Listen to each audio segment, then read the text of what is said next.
Good morning. And welcome to the summit and welcome to our panel. As you heard, it's CEO best practices for scaling fast growth companies.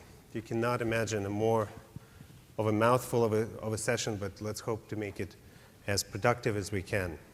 We're excited to be here, and we wanted to share our thoughts with all of you and make it as interactive and productive as possible. We have quite an ambitious agenda. We wanted to talk about the challenges facing CEOs of fast growth companies, compare and contrast that with challenges that face leaders of large and complex organizations, and sort of try to leverage the lessons learned so that we can anticipate and prepare as your companies change and also as environments change. And we wanted to take as holistic a view of these topics as possible and sort of talk about strategic vision of these firms, organizational alignment and culture, and even touch on some of the topics that are not particularly common in these discussions, such as risk management. And we know that when it all comes together, not only do your organizations get excited as people get countless problems to solve and get very exciting and engaging jobs, we contribute to economic growth, and last but not least, it presents all of you with amazing opportunities for self-discovery. So on that note, I'm very privileged to moderate a panel of truly visionary executives and entrepreneurs. Jeff Housenbold is president and CEO of Shutterfly. Before, he was the vice president of business development and internet marketing at eBay. He is a recognized expert at new media, consumer acquisition, and building online consumer franchises. Tricia Tomlinson is Senior Vice President of Human Resources at Genomic Health. Prior, she was Vice President of Human Resources at Azul Systems, Palm One, Handspring, and Apple. She is an expert in creating corporate cultures, environments, organizational systems, and processes that benefit all employees and stakeholders. And last but not least, Gina Bianchini, co-founder and former CEO of Ning. Ning now has 46 million members and 90 million unique visitors per month. She's a co-founder and president of Harmonic Communications. Given her track record, you all will be shocked to know that she's working on a new venture as we speak. So each one of us will take about 5 minutes to talk broadly about the challenge at hand, and then we'll turn it into the Q&A. So without further ado, Jeff. Thank you, and thank you for having me here today. I thought I'd provide a little context in my background. I've been fortunate that I've been in hyper-growth companies, the last 6 companies that I joined. Previous to Shutterfly, I joined eBay as employee 1,132 and left at 14,000 and went through kind of that hyper-growth scale period. Before that, I was at Alta Vista. Before that, a startup with 4 people, founded by 3 20-year-old college dropouts, called Raging Bull, and CMGI, and Windstar, which became the largest CLEC. So really have gone through hyper growth and scale and the challenges at the different phases that you go through a company. When I joined Shutterfly 6.5 years ago as the CEO, we had about 103 employees. Today we have 1,000. We had about 50 million in revenue, and today we have approaching $500 million in revenue. And so it's been an exciting adventure. Some of the things that I thought about when I joined the company, I want to share with you, and hopefully it's relevant as you think about growing and scaling your organizations. So first was when I came in, it was really a turnaround situation. We were a very undifferentiated product, undifferentiated brand, and a company with a limited strategy and vision of where we go forward. I was the 4th CEO in 4 years, and the company was demarcated by a culture really of survivorship. It had raised $60 million in 1999 and had survived the dot-com bust, and it was all about we survived instead of we're going to thrive. And so I spent a lot of time thinking about what is the strategy, making sure that it was differentiated, it was a game that we can play and win. So how do we compete against the likes of Walmart and Walgreens, Yahoo, AOL, Microsoft, Facebook, Google, Apple, Kodak, HP, Dell, little companies, right? As a small startup, we were facing giant Goliaths, and we had to figure out what game could David play and try to beat the Goliaths. So spent a lot of time making sure the strategy was right. And I think one of the fundamental things as part of good strategic planning is being very, very clear about what are the 2 or 3 things that you're going to do, and then being very overt in talking about the things you're not going to do. So there's a lot of other good ideas that things you should do, might get to do, but if you try to do too many things, particularly at the early formation stages, you end up spreading yourself too thin. So really focus on what you're going to do and be very articulate about what you're not going to do.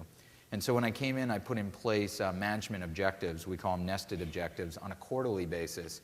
And what I constantly say to people is, if you're working on something that's not one of our top 3 strategic imperatives, don't do it. Go see your manager, come see me, and we'll realign what you're being asked to do against those 3 objectives. The second thing was really evaluating the team and thinking about what's the right organizational design. And I always start with, take names out of the box. Too often we get clouded in our judgments about how to organize based upon the personalities, the loyalties, the people that we have today. Start with a clean slate and decide what you think the right organizational structure is for that stage, for that competitive environment, for the industry and the nature of where you are. Then fill in the boxes with people you have and assess where the gaps are and figure out where you need to add, where you need to change. I think that's really important from an organizational design standpoint. Make sure you tie the rewards and the performance metrics to the outcomes that you've envisioned that are aligned with your strategy. And then think about, as you continue to grow, the different stages. What's been important to me, I'm on my 3rd executive team in 6.5 years. Not because the people aren't good people, not because they're not talented, but I inherited a team that was the wrong team, swapped out for a team that got us from 50 to a couple $100 million, and now have a team that's capable of building multi-billion-dollar companies because they've done it in the past. And really figuring out what the harmony is and that mosaic of portfolio of skills across the team and how we're going to operate against a number of key principles and values that we hold. And then make sure, as a CEO, you're going to say the same thing over and over and over again, and you're going to be bored. But someone once taught me that repetition doesn't kill the prayer. And you have to keep evangelizing what is your values, what's your behavior, what's your vision, what are the key strategic imperatives, and hammer it in every meeting until it becomes part of the DNA of the company. So a couple things to think about as we're getting started here in the discussion as you're growing and scaling your organizations. Gina, what is your take on that? I think there are really sort of 3 stages of hypergrowth companies. There's before you hit hypergrowth, which I think all of us in this room who are entrepreneurs kind of, and you've started something, you're like, okay, well, I have this idea. I have no idea if it's going to work, but I think it's going to work. And that's sort of phase 1, which is this thing going to work? Phase 2 is, okay, wait, this is working. Okay, this is good. This is good. Okay, great. This is working. What do we have to do to not screw it up? And then the 3rd phase of being, an entrepreneur in a hypergrowth situation is like, oh gosh, this is really working. Like, we really, really have to make sure we don't screw it up. And so just in terms of the emotional journey of being an entrepreneur in hypergrowth and being a leader in hypergrowth, those have been at least the 3 stages that I've seen and experienced firsthand. And now I'm in a situation where I started up something new. We'll launch it in the next couple of months, but kind of going all the way back to, okay, well, I think I've got this idea. I think it might work. I think, this might all happen. And so it's been interesting for me kind of going through those 3 phases and then coming back to phase 1 in terms of being able to look forward. And I think the things that I at least have taken away and have been really important to me, one is, and I think Bing said it this morning so eloquently, which is focus on the inputs. Focus on the things that I can control, that my team can control, and define success, especially in a highly dynamic market where things are changing every day, and that you could actually have a full-time job paying attention to what's happening outside of your company to actually do the exact opposite and really stay focused on the things that you and your team can control, and as the leader, defining success by what it is you can control. So the quality of the team that you have, together. The output, or I should say the job that people are doing, the way the team is coming together, and really focusing in on how do you bring new people into that team, which is, again, something you can control. How do you train the people and inspire the people that are on your team, which is something that you can control. How do you basically set that vision and set those 3 top priorities, as Jeff is talking about? That's something within your control. And everything else is noise. How are you delighting your customers is something that you can control. And so I think that has been, at least for me, really freeing to again, be able to have permission to just stay focused on the things that I can control and that my team can control. Additionally, what I look back over my experience at Ning, and as I go into this new company, this new experience that is, a lot of fun. I'm always playing out the next 2 waves.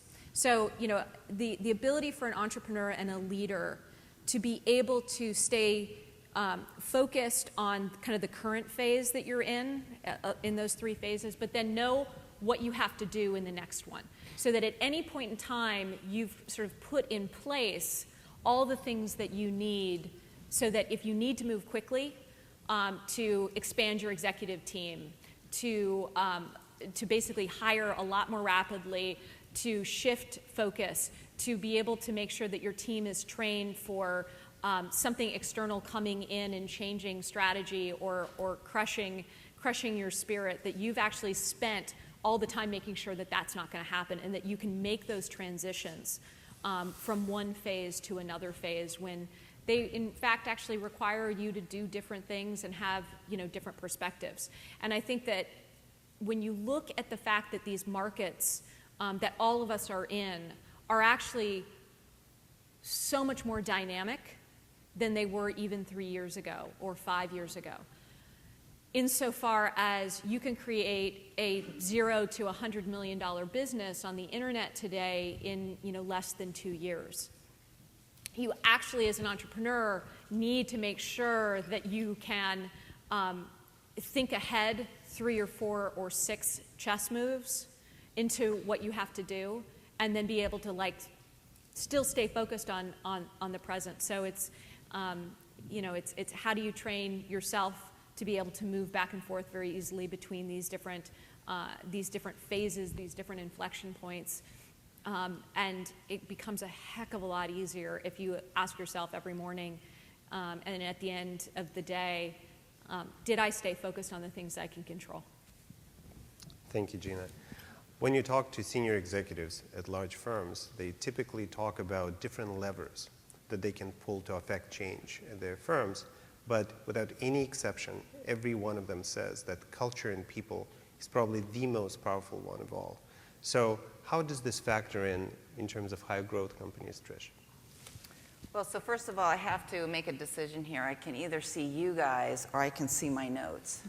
And so what I think I'll do is I'll make the choice and see you guys. I have to say it's very gratifying to listen to just the few conversations I've had today, because people are saying it's all about people. It's all about people. And I've been saying that for 30 years. I've run human resources or been in human resources for 30 years. And the organizations which I tended to gravitate towards were the organizations that were trying to do something new, or they were in a high rate of change, or whatever it was, and it was all about the people.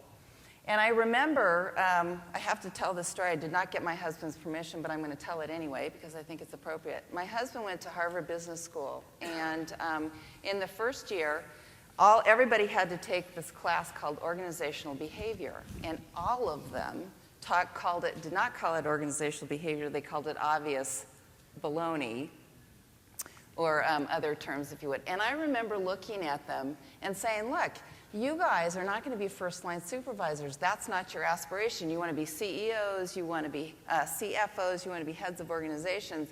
That's the most important class you will ever take. And I have to tell you, they sort of blew me off, but every single one of them has called me over the years when they have gotten into that role. So I do think that your workforce, your talent in the organization, which, by the way, now includes not just your direct employees, but it's vendors and consultants and your outsourced partners and sometimes even your customers, really becomes your talent in your workforce. So that changes necessarily how you think about it. That can be and should be your competitive advantage, because if you can get the right people in the right jobs, doing the right things for you, that's really a force to be reckoned with. And as I thought about the topic, what are best practices? I've actually come to the conclusion that there isn't a one-size-fits-all. And in fact, the best practices are what works for you, and figuring that out. And so I think this is really great. In this environment, you get a lot of ideas, and then you pick and choose what's right for you. But I do think one of the most effective tools that you can have in your suite of tools, if you will, to address it, is your culture. And the focus on culture is really important. It's really what it informs how people act. It's how they relate to each other. It's really, I believe, the wrapper in which everything else happens, and then helps you achieve your outcome. And so I think it's really important to focus on it. And in my career, people have always come up to me and said, oh, I know culture always changes as company grows, or they change. And my response is, it doesn't have to. Every organization has a culture. You will end up with a culture. But unless you focus on it and pay attention, you will end up with something that you don't want. I guarantee it. So you can pay attention. And if you pay attention and really define what's special, what's the soul, and I will get touchy-feely on you here a little bit, what's the soul and the essence of your organization, you can have that show up in every iteration that you have with the growth of your company. So just a couple of things to think about. So we know a few things. First of all, high growth, high change can often outstrip human beings' abilities to deal with it. We actually are creatures of habit. And so we don't like change very much. And we have to learn new things. We have to go through transitions. We have to not be successful. We have to relearn how to be successful. And so we don't really like it. Some people can move through that faster than others, but everybody has to go through it.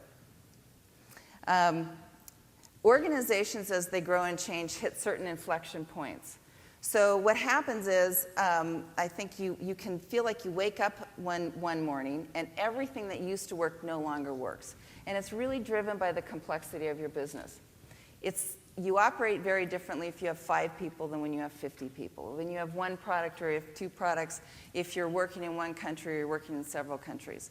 And so you have to change how you operate, but again, you want to make sure that what's special about your organization comes through. And the other thing is that we all know you can't do it yourself.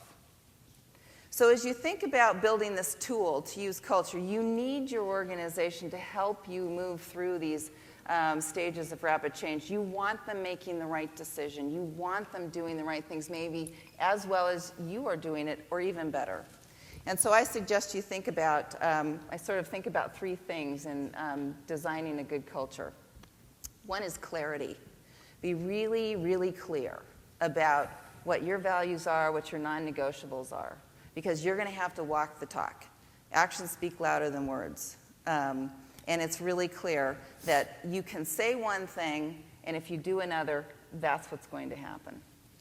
I think the other thing is consistency.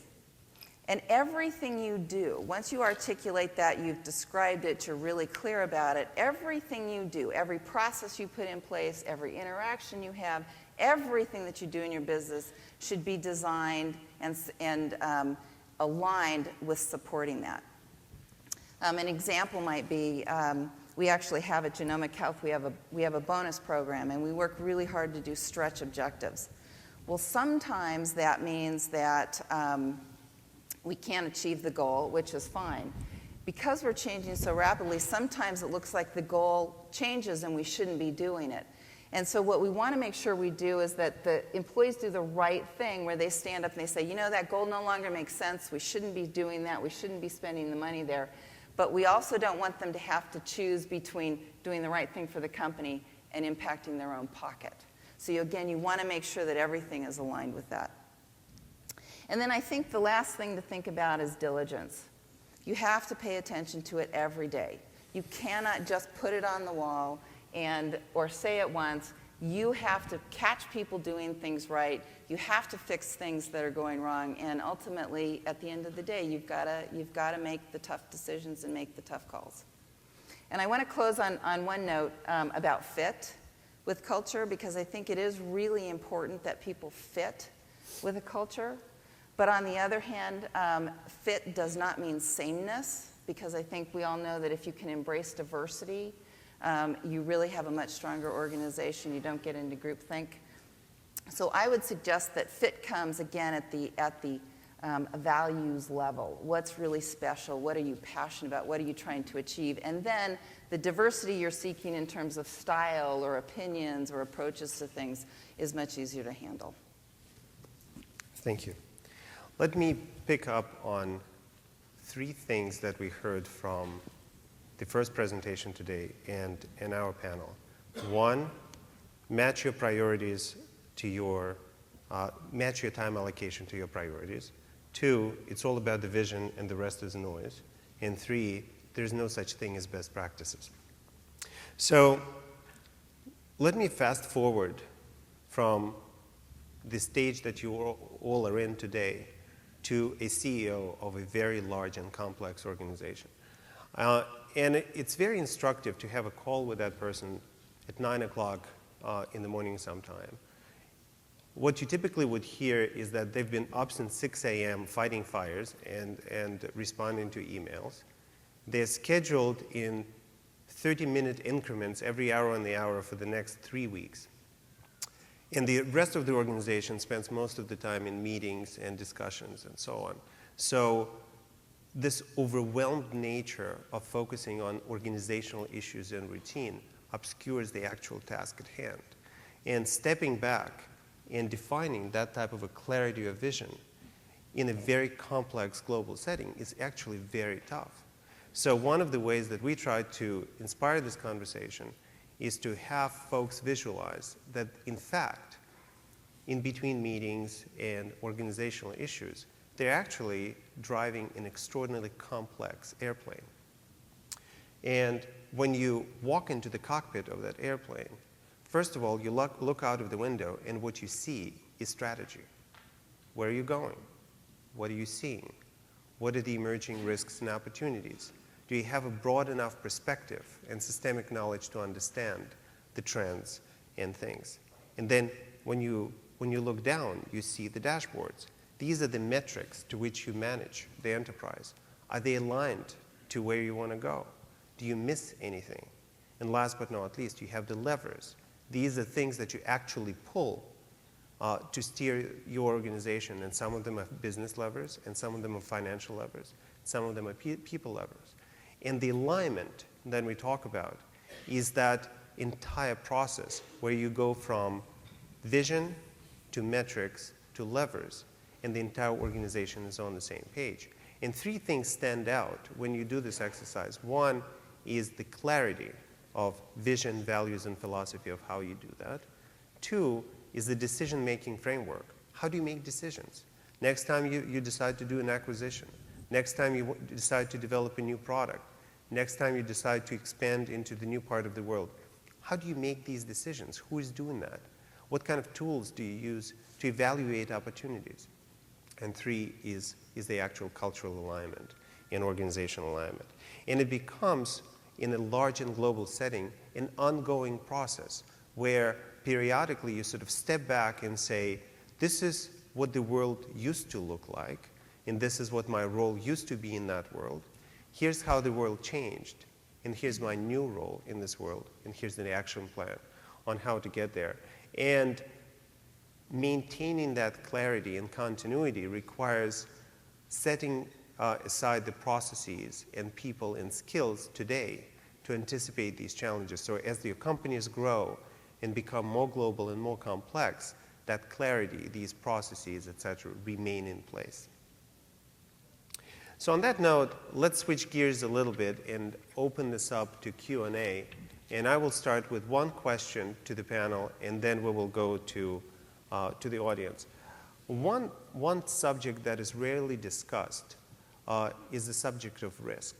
And when you ask folks about what they mean by that, how they define it, how they manage risk, you will get drastically different answers depending on who you talk to and depending on the stage at which they're at in terms of their company and environment. So I wanted to pose this question to our panel and say, how do you think about risk? How do you define it? How you manage it in a setting of a high-growth company? Jeff. So as Leo said, there's lots of different kinds of risk. I think about the risk of the enterprise. Are you going to go out of business or not? The risk as a public company, are we going to hit out quarterly numbers or not? And what does that mean for our stock price, for employee motivation? The risk of hiring this person, the risk of not firing this person, and what's the impact to the overall team, the culture and the dynamics, the ability to grow. The risk of betting on a new product or a service or a new geographic market that we're entering into. And so lots of risks happen every day, and I think the key is having a framework, as we talked about, for you to be able to measure that risk and think about where are the areas that you're willing to take more or less risks. So for example, we're in the process right now of doing a reorganization of the firm. We just bought a company for $350 million a couple of weeks ago, and now we're thinking about, as we come together, what's the new organizational structure? And we're going to have different GMs of different business lines. And for a business that has a $500 million P&L, I'm going to take a different risk profile or bet on a person. We're incubating 2 new businesses. I'm thinking about the risks of putting a young up-and-comer into one of those new businesses, because if they're wrong, what's the risk to the overall portfolio, right? So the risk of that reorganization, what it means to some people who are going to be perceived as winners and some people perceived as losers in that reorg. So if you're thoughtful going into the key decisions you're making, how are you going to measure risk? How are you going to manage a portfolio risk? Where are the areas you're willing to take bigger bets? Where are the absolutes that you can't take that kind of risk because it may mean the whole enterprise goes under? I think it's really important. And this will probably, I was one of those Harvard Business School grads who took OB, but then I went on to take every Cotter class there was and every Cantor class there was. And everything you learn in business school doesn't matter, except for OB. I mean, you could hire someone to unlever and relever a weighted average cost of capital. You could hire someone to come up with a branding strategy. But really understanding how to attract, grow, motivate, and retain people, that's job number one as a CEO. And I think the second biggest risk or mistake we make is not hiring the right person. And the biggest is once we figure that out, and I posit it takes you not 90-day review as Bing suggested, it takes you about 2 weeks, not moving fast enough to rectify that situation, but making sure you're recognizing it, coaching through it, and making the tough decisions early, because the great people in your organizations hate to be around mediocre people. Focus your efforts on the top 25% of your organization. Continue to raise the bar, stretch them, encourage them to do more collectively than any individual thought possible. And that will lift all boats, and those people will attract people just like them. But if you focus on the middle, which is what the tendency is, the average, then you get an average organization. So focus on the best. Be willing to take risks on people who are younger, less experienced, but have raw talent, but fit your culture and your values and your behaviors. Gina. I don't think about managing risk. And in fact, actually, if you have a vision of where you're going, you have a set of core principles by which you're managing against, and you are paying attention maniacally to your customer and your purpose for existing as a company, then you just basically put different things and different things that you want to do through those filters. And if you are learning every week, if you are debriefing and doing a retrospective on a Friday and saying, hey, what do we want to learn going into Monday? And you break it down into just a series of small actions, I think you're much better off than standing back and saying, oh, is this risky? This feels really risky. And thinking about it through that lens of cost of failure. as opposed to building everything so that you're practicing and you're building the muscles that you need, both as an individual CEO and also as a company, to just continue to execute better and better and better every day, every week, every month, every quarter, every 6 months, every year. And I don't say any of this naively. There's stuff that happens every single day that works in your favor and works against you. But I think that the idea that it becomes, something that you let risk become something big and scary, then you probably should go work at a big company, and you probably shouldn't be, here in San Francisco on this, beautiful summer day, because I think entrepreneurship is fraught with risk, and it's a matter of the confidence and the, wide-eyed, as objective as possible way in which you actually take every decision and pay attention to every decision that you're making, all with the goal of forward movement and taking advantage of the opportunities in front of you as best you possibly can. And that's all you can ask of yourself, and that's all we can ask of each other. Tricia. So I agree with my co-panelists up here. One of the things, I think there's risk in everything. I actually think there's risk in any organization that you go into, big or small. But what I've seen just in my career, one of the things that's really concerning for people is that it's the ambiguity. You're trying to do something new, you're really moving fast, and there is no confirmed roadmap to success with what you're trying to do. And I think, so that's where sort of when you think about risk. So what do you do with that? And I think you can actually train for, you can recruit for, you can talk about building the skills in your workforce, in your people, to deal with ambiguity. It's really sort of the competence of driving in the face of uncertainty and ambiguity. And I think you can build that, because what it takes is you probably have really smart people who come from a variety of backgrounds. You want them to think through things. You make it okay for them to make mistakes, as long as it's a calculated risk that they're taking or mistake. You do lessons learned. You put all those things in place where I think you help build the competence of figuring out the risk, driving in the face of ambiguity, and then just keep moving. So I think there's risk in everything, but again, coming back to the workforce, you can build a competence around that. From my perspective, it's interesting to talk about the evolution of risks that have faced companies as they grow. So Jeff talked about the risk of not firing a person soon enough. Gina talked about the risk of not embarking on a new venture because you're afraid. And then there is a risk of not raising funding. And then you become global, and you become exposed to movements of currencies around the world. And then you raise debt, and you become exposed to movements in interest rates and economy. And then you decide to vertically integrate and build a plant, and all of a sudden you're exposed to movements of commodities around the world.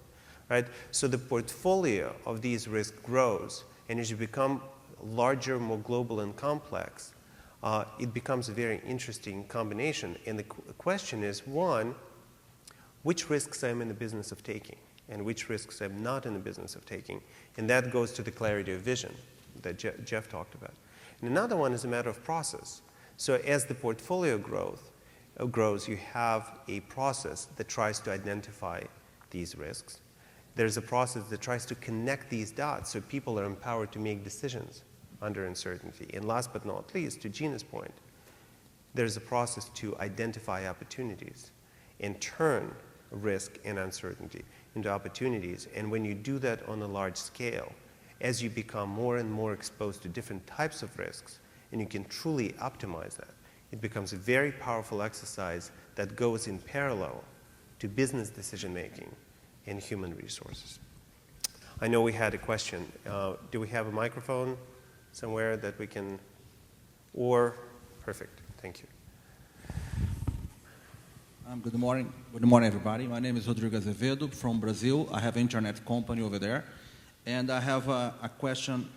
I have a couple of questions. Since the people are a little bit shy about questions, I'm opening up the session here. The first one is for Gina. It's about CEO best practices, entrepreneurship, and you passed your position as CEO to Rosenthal.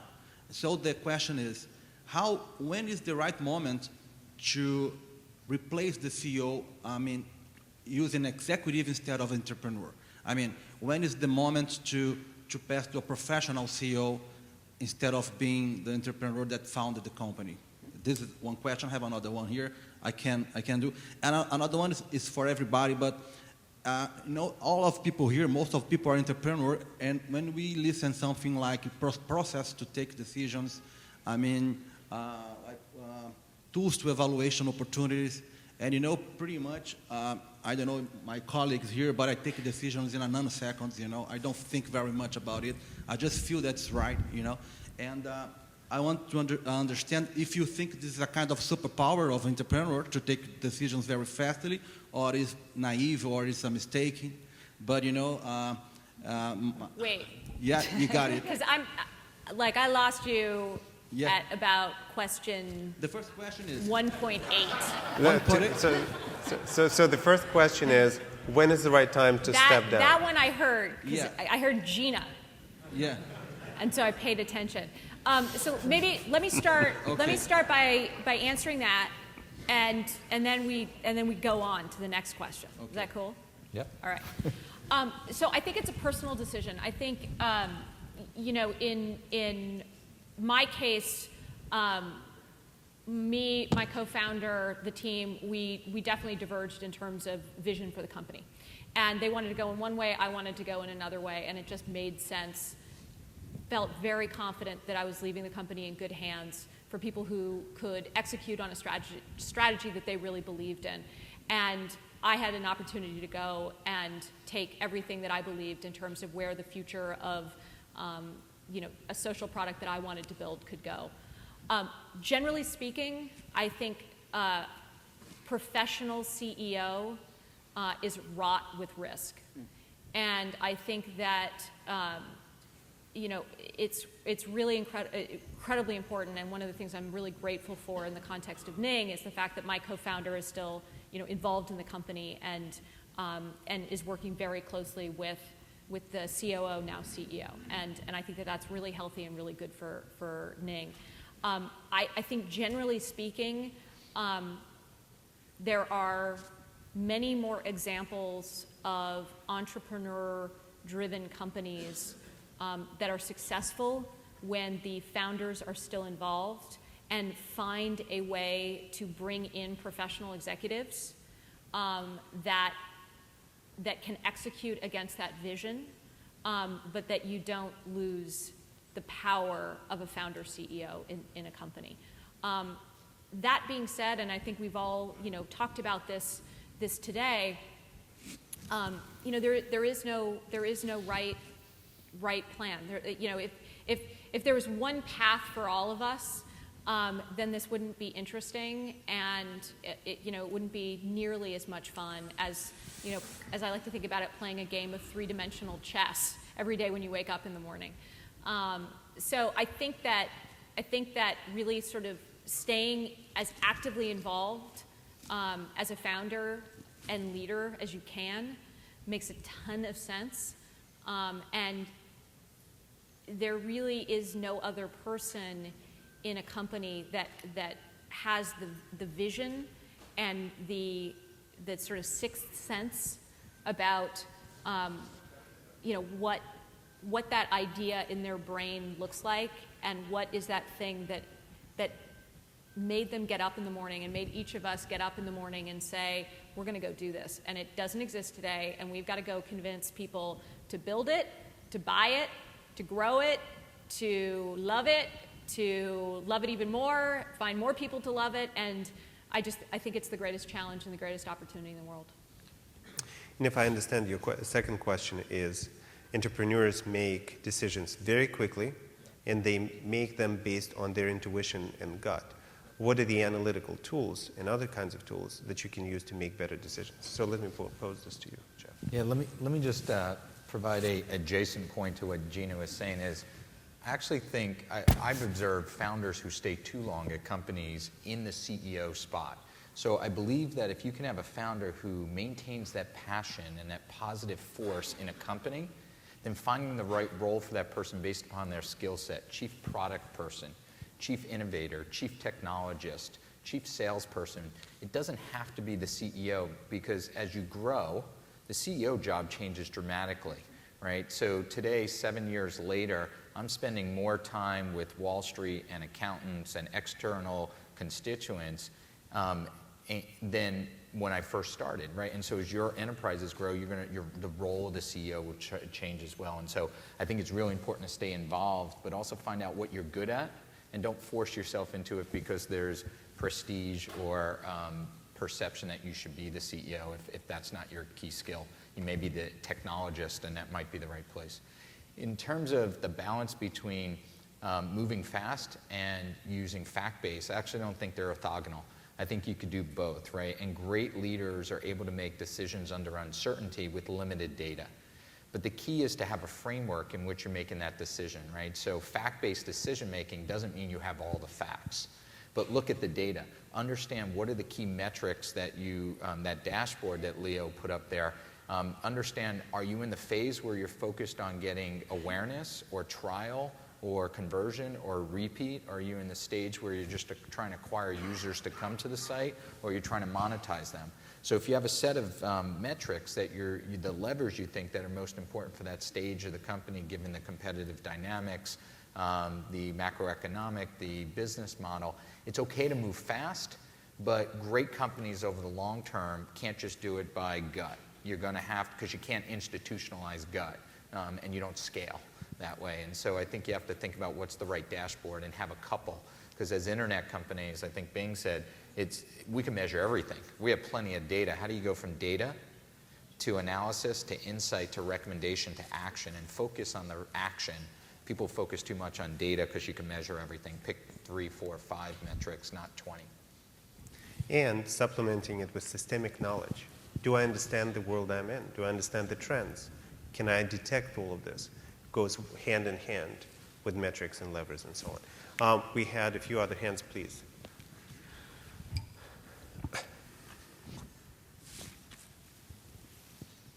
This is a question for Gina. When you mentioned the 3 phases at the beginning of your presentation, you said, I think it were like, is this going to work? Then this seems to be working. And the third one was, gee, it actually works. I was left with a little bit of appetite about the implications of each phase in terms of... The what of each phase? The implications of each... What does it mean for you as a leader to be in each of those phases? What things actually change when you are in the first phase and then you move to the second, then to the third? Right. So in the first phase, one of the key goals is to keep your costs as low as possible. So you learn as fast as you possibly can with as much runway as you possibly can. So you're constantly trying to learn lessons on the cheap, and you are hiring people, for example, that you are like the absolute most critical people you need, and you don't in many cases even, in any place where there is the available capital, you're still actually making decisions with the smallest number of people you can in the scrappiest way, and just trying to learn as much as you can, as quickly and cheaply as you can. When something starts to work and you're starting on that inflection point into hypergrowth, you actually have to flip that almost entirely.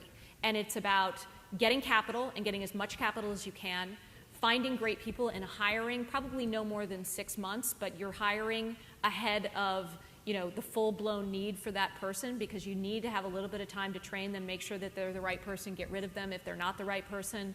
And you want to actually start getting more and more aggressive. That's very different than when you are in a position where you're trying to be as lean and scrappy as possible.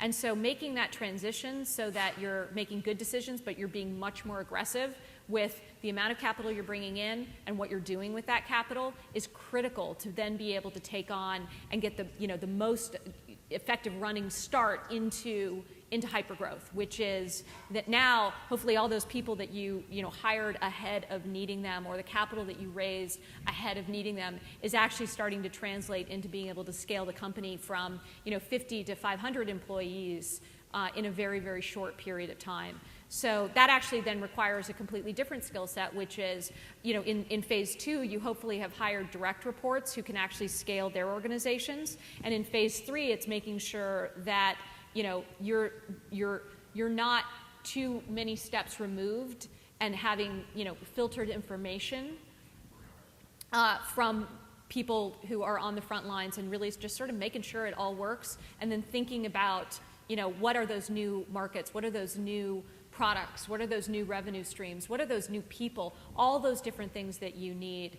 And the stronger foundation you can build on from phase 1 to phase 2 to phase 3, the more successful you will likely be in phase 3. But it starts with being able to recognize the fact that you have those different inflection points, and you're going to need to almost become a chameleon and change from phase 1 to phase 2 very, very quickly, and from phase 2 to phase 3 probably even more so. Let me ask our organizers, do we have a couple of more minutes since we started later? A couple more questions, maybe? So why don't we ask 2 questions, and then we'll give the panel to do that. This gentleman right there, and then the gentleman over there. Hi, good morning. I'm Francisco Ravica from Uruguay. And when Bing spoke, he talked about boards of directors, and that sometimes you have to put up with board members that are imposed on you in some way.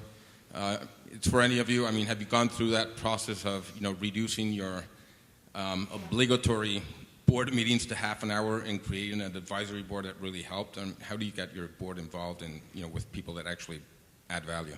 Okay. Let's ask a couple of more questions. Gentleman right there, please. Hi, my name is Wael. I'm Jordanian Endeavor entrepreneur. I have a couple of questions, and feel free to answer any of those questions. The first one is about the major defocusing factors.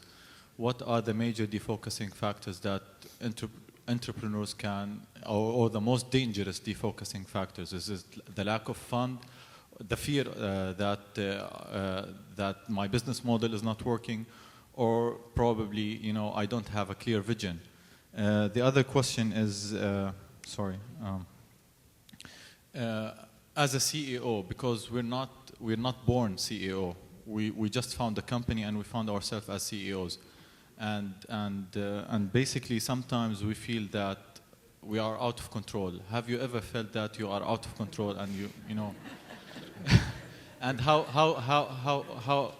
did you deal with that feeling? And the other one is fixing mistake along the way. We got to limit it to like 2 questions. Okay, so let's limit it to 2 questions, and who wants to take the first one? I want to answer or address the feeling out of control. We talked a lot at Ning, and I had long conversations with my co-founder there about it will always feel like there's twice as much work to do as you can possibly do, and that's actually the new normal. So if you're not feeling like you're drinking out of a fire hose that is basically shooting into your face, at 100 miles an hour and right on the edge, then you're probably not pushing yourself hard enough, and you're probably not fully taking on the realm of opportunity that you and your company could possibly take on. So I always think about that when things are out of control. It's like, oh yeah, that's what this is supposed to feel like. In terms of boards, at least in Silicon Valley, we're fortunate to have the luxury that there's lots of capital and there's a lot of VCs. And I see entrepreneurs often try to maximize the value of their pre-money in that round, and they don't think about, I got to live with this person for the next 5 to 10 years, right? And so it doesn't matter if you're, got a $6 million pre or an $8.5 million pre.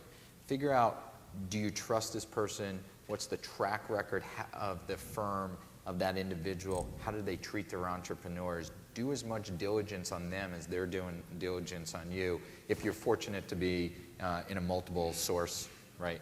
If you're not, I went through a transition where I inherited a board when I came on of a very brilliant, very accomplished, very rich people. And at some point, our vision started to go apart. And so I had a conversation and said, I want to make you richer. Can you get out of the way so I can do that? It wasn't easy. It was probably the one of the two hardest things I've done in the last 7 years, to ask a couple billionaires to step away. And I brought in a whole new board of independent people who were accomplished, who were successful, who didn't have actually the same type of financial stake. And so they were able to think, I think, a little broadly, a little longer term, and get people who fit the stage of the company in which you need. And so if any of you are bringing in institutional venture capitalists and they have to be on your board, make sure you're balancing them with independent people that you bring on that can provide counterbalance. And excuse me for my language, but make sure they have big enough balls that they're going to go tell whatever famous VC to go to hell, right? Because that's what you need. And so I always think about balancing the board with people who have the skills that have my back, as well as the back of all shareholders, not just my LPs in the fund that I'm managing. It's hard, but do it up front because it gets harder the longer they're sitting there. I wanted to thank you all for your attention, and I wanted to thank the panel for their comments. Thanks so much. Thank you.